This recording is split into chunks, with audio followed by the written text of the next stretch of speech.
ഹരിയാനയിലെ സിർസ മണ്ഡലത്തിൽ ഏറ്റുമുട്ടുന്നത് സംസ്ഥാന കോൺഗ്രസിനെ ഒരു കാലത്ത് നയിച്ച രണ്ടുപേരാണ്. ഒരാൾ മുൻ കേന്ദ്രമന്ത്രി കുമാരി ഷെൽജയും മറ്റൊരാൾ മുൻ എംപിയും അതുപോലെ പഴയ ഹരിയാന PCC അധ്യക്ഷനുമായ അശോക് തൻവാറാണ്. അശോക് തൻവാർ BJPക്ക് വേണ്ടിയാണ് കളത്തിലിറങ്ങുന്നത്, ഷെൽജ കോൺഗ്രസിന് വേണ്ടി.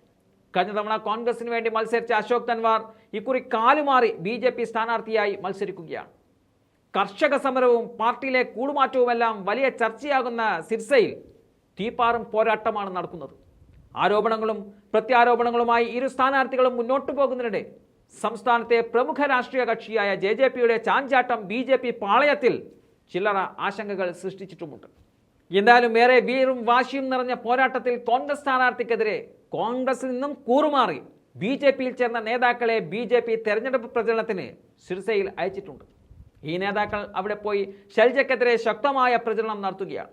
എന്നാൽ ആ പ്രചരണം ഇപ്പോൾ BJPക്ക് തന്നെ തിരിച്ചടിയാവുകയാണ്.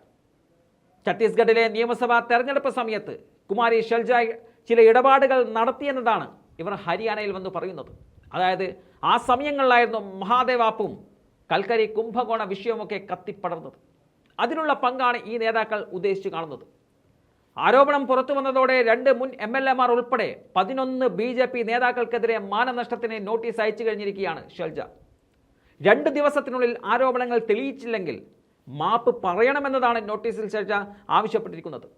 ഇതോടെയാണ് വെളുക്കാൻ തേച്ചത് പാണ്ടായി എന്ന് പറഞ്ഞതുപോലെ കോൺഗ്രസിനെ തകർക്കാൻ കോൺഗ്രസിൽ നിന്നും വന്നവരെ നിയോഗിച്ചപ്പോൾ ശരിക്കും പണികിട്ടിയത് BJPക്കാണ്. 91ലും 96ലും കുമാരി ഷെൽജ ഈ സംവരണ മണ്ഡലത്തിൽ നിന്നും വിജയിച്ചതാണ്.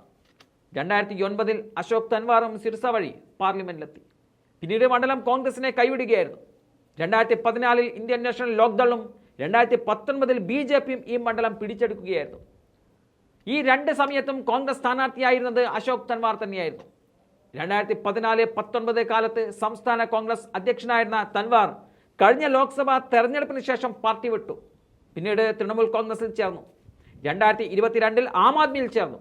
അവിടെ നിന്നാണ് ഏതാനും മാസങ്ങൾക്ക് മുമ്പ് അദ്ദേഹം BJPയിലെത്തിയത്. BJP സിർസയിൽ ടിക്കറ്റും നൽകി.